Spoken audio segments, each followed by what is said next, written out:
Bana, developing story kutokea nchini Iran ni kwamba shirikisho la soka duniani FIFA limefuta rasmi tiketi ambazo zimeandaliwa kwa ajili ya mashabiki wa timu ya taifa ya Iran ambao watasafiri kuelekea nchini Marekani na wa Iran ambao wako nchini Marekani.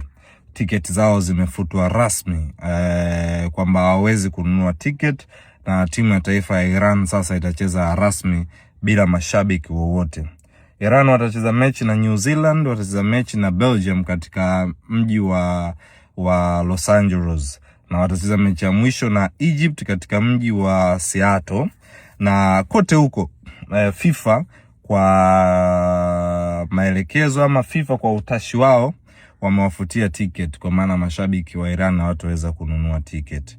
Kumbuka sheria za FIFA ni kwamba kila nchi inapewa 8% ya ticket, kwa maana kwamba watu wao wananunua ticket kupitia federation yao. Sasa chama cha soka nchini Iran imetangaza kwamba ticket zile FIFA masaa mawili yaliyopita wamefuta.